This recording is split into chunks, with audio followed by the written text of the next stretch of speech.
जी अस्सलाम वालेकुम, this is me Wali Cheema from 92 residence. उम्मीद करता हूँ कि आप सब खैर खैरियत से होंगे। आज की वीडियो हमारी स्पेसिफिक है सेलर्स के लिए। ठीक है, अगर आपके पास कोई प्रॉपर्टी है, आप परेशान हैं, तो आप एक सेलर हैं, ये वीडियो आज की आप लोगों के लिए। जनाब, इस टाइम प्रॉपर्टी के अंदर हर वो बंदा जिस बंदे ने 1 करोड़ रुपए की इन्वेस्टमेंट की थी, आज उसकी वो इन्वेस्टमेंट अगर तो आप पाकिस्तानी रुपीस के हिसाब से देखेंगे तो तकरीबन वो 50% लॉस के अंदर है। और अगर आप इसको मल्टीप्लाई करेंगे अपने डॉलर्स के साथ, अपने पाउंड्स के साथ, अपने यूरोस के साथ, तो आप कम अज कम इस टाइम 70 to 80% लॉस के अंदर है। ठीक है, तो लोग क्या करते हैं हमारे ना, यहाँ पर पाकिस्तान में एक अजीब किस्म का ट्रेंड है। जब चीजों की प्राइस इंक्रीज होने लगती है तो ऑटोमेटिकली सी बात है कि वो जनाब हर बंदा उस चीज को परचेज करने में लग जाता है कि पता नहीं इसने कहां तक चले जाना है। वो किसी भी चीज की ट्रेडिंग हो, ठीक है।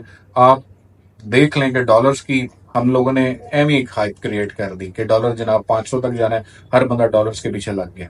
ठीक है, लोगों ने 320-40 के हिसाब से डॉलर्स लेके ब्लैक मार्केट से अपने पास रखे हुए हैं। क्या हुआ, आज लॉस के अंदर है।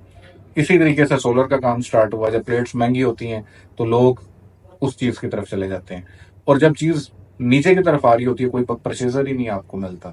रीजन ये है, पाकिस्तान के अंदर ट्रेंड ये है कि जब चीजें महंगी होती हैं तो उसका परचेजर बहुत ज्यादा हो जाता है। जब चीजें डाउनफॉल का शिकार होती है उसका परचेजर ही नहीं आपको मिलता।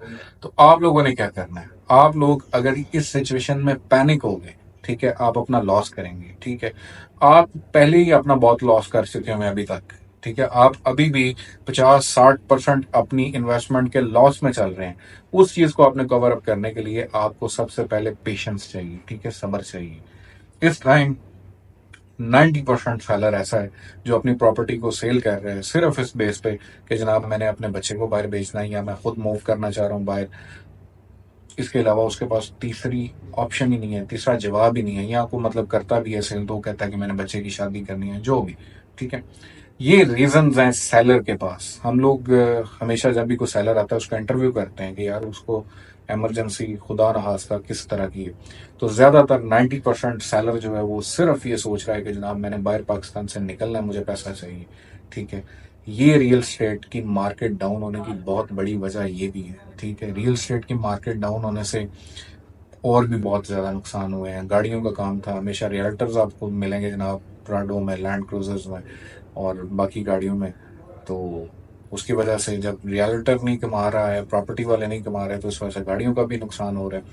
तो आपने, जो सेलर है खासतौर पे, आपने एक सबसे पहले पैनिक नहीं होना, आपने सबर का दामन नहीं छोड़ना। आपको कोई भी बंदा फोन करता है, डराता है कि जनाब ये और डाउन होने लगी है और डाउन होने जा रही है, कुछ भी नहीं होने जा रहा है। ठीक है, जितना डाउन होना था ये अपनी बेसिक्स पे आ चुकी हुई हैं। जो कोरोना से पहले प्राइसेस चल रही थी उन पे आ चुकी हुई हैं। ठीक है, ये ओरिजिनल अपनी वैल्यू पे इस टाइम स्टैंड हो जाएंगी। ठीक है, अगर आप पैनिक ना हुए। अगर आप पैनिक हो के, अगर 60 लाख रुपए अगर आपको को कहता है कि जब आप खरीदने जाते हैं आपको एक चीज कहता है कि ये 60 लाख की है, और जब आप बेचने जाते हैं अगर आपको 50 लाख की कहता है, तो ऑब्वियसली सी बात है आपका उसको क्वेश्चन करना बनता है। ठीक है, अगर हर सेलर ये चीज सोचेगा कि मुझे पैनिक नहीं होना, ठीक है, मुझे कोई भी रियलिटर या कोई भी परचेजर जो है वो मुझे मार के, मतलब कि मेरा रेट को मार के मुझसे चीज नहीं खरीद सकता, तो आप ऑब्वियसली सी बात है मार्केट उस तरह स्टेबल हो जाएगी। इसके बाद जो आज बंदे जितने भी हैं, लड़के हैं या वो बड़े हैं, वो अगर वो पाकिस्तान से बाहर मूव हो रहे हैं, ठीक है, 4 से 5 साल लगते हैं इनको स्टेबल होने में। उधर आज आके एट द एंड उन लोगों ने प्रॉपर्टी जो बनानी है वो पाकिस्तान के अंदर बनानी है। ठीक है, और आपको जिस तरह खान साहब ने वेट किया था अपने उस 14-15 साल के वोटर का कि जनाब वो 18 साल का होगा, तो आपने भी वेट करना है कि जो आपका परचेजर आज बाहर जा रहा है वो आपका बेसिकली पोटेंशियल है। जो आज बेच के चीज जा रहा है ना, उसने वापस वो चीजें बनानी है। ठीक है, उसको वो चीज चुभती है अंदर कि यार मैंने ये चीज अपनी बेची थी, मैंने दोबारा बनानी है। और आई होप सो कि इंशाल्लाह पाकिस्तान के हालात भी तब तक आज से 4 से 5 साल तक बेहतर हो चुके होंगे। आप कभी भी पैनिक होकर चीज को ना बेचें, और नुकसान जितना आपने करना था आप कर चुके हैं। मजीद नुकसान हो भी जाए तो कोई मसला नहीं है, आपको 4 से 5 साल लगेंगे। आहिस्ता आहिस्ता चीज़ें आपको बेहतरी की तरफ नज़र आने लग पड़ेंगी। ठीक है, और ये स्पेसिफिक मेरा पैगाम था उन लोगों के लिए जो रियल एस्टेट के अंदर फंस चुके हुए हैं और बुरे तरीके से फंस चुके हुए हैं।